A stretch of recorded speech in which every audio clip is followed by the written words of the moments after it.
Hello everyone. Today we will embark on a journey through time and culture to explore the richness of global art.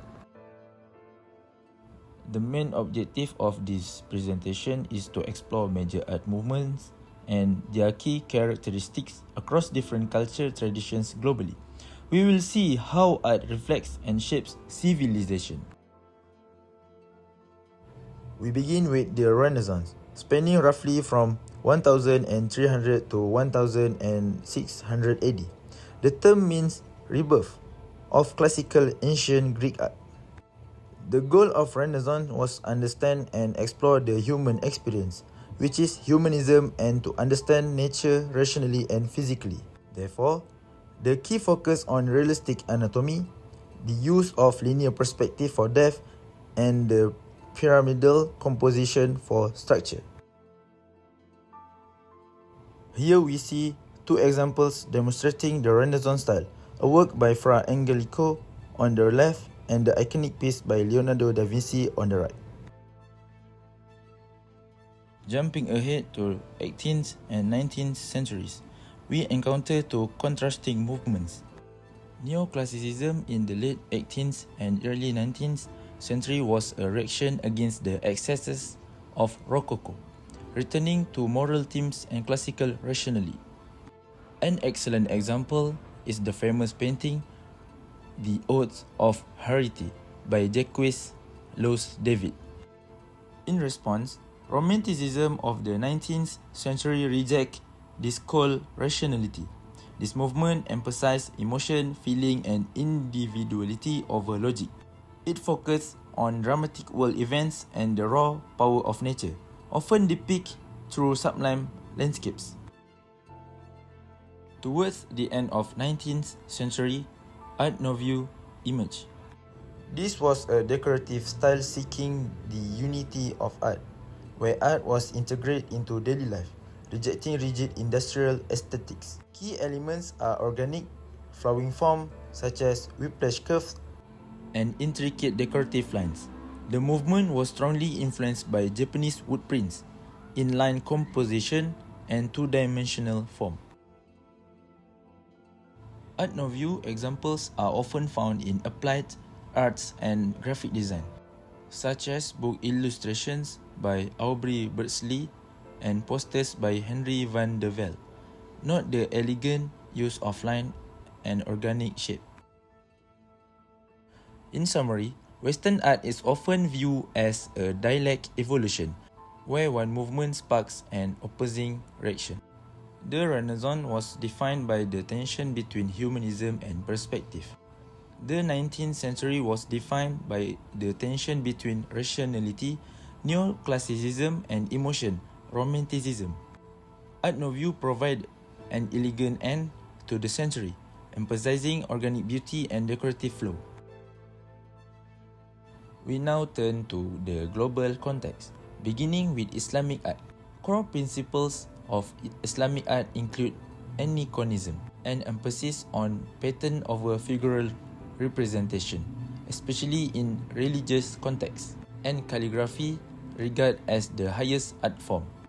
Through the repetition of geometric patterns, Islamic art symbolizes the infinity, unifying nature of creation. Major artistic forms include architecture, such as domes and mogarnas, and decorative arts like tilework, metalwork, and intricate manuscript illumination. Majestic examples of Islamic architecture can be seen in the Alhambra Palace in Spain and the Dome of the Rock in Jerusalem. Let's focus on our region, Asian art. Regional characteristics of Southeast Asia art reflect the region's diverse religious and spiritual beliefs, including Buddhism, Hinduism, and Islam. There is a strong emphasis on traditional functional and decorative craft, such as weaving, batik songket, wood carving, and metalwork. Art is often narrative or didactic, used to tell religious epics. Examples of key forms include batik in Indonesia or Malaysia, and the elaborate temple architecture and relief sculpture in Thailand, and Cambodia, such as Angkor Wat. Next, we look to Indian or South Asian art. The core principle of Indian art is Dharma, serving as a vehicle for spiritual concepts for Hinduism, Buddhism, and Jainism. Figures, especially deities, are depicted with specific proportions and gestures to convey inner meaning, not just outer realism. Important artistic forms are monumental architecture, including stupas and carved temples, and sculpture, which centrally focus on senses and dynamic figures that often emphasize the human and divine form. Key examples include the Gandhara Buddha sculpture, which shows Greek influence, and the famous frescoes of Ajanta, featuring narrative and figural beauty.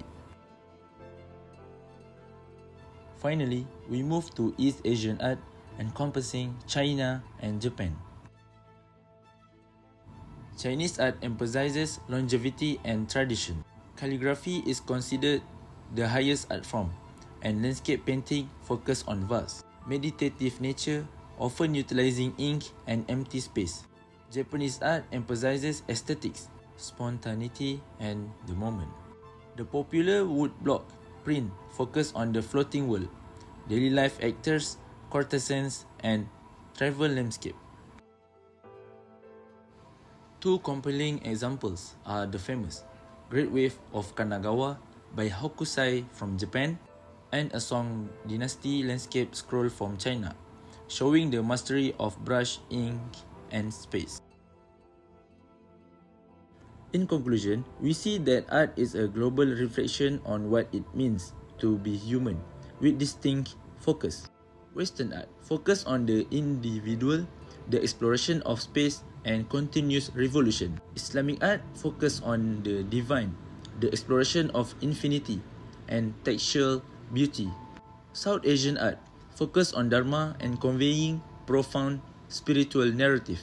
East Asian art focus on the symbolic connection between humanity and nature through the mastery of ink, brushstroke, and empty space. So that's all from me. Thank you very much.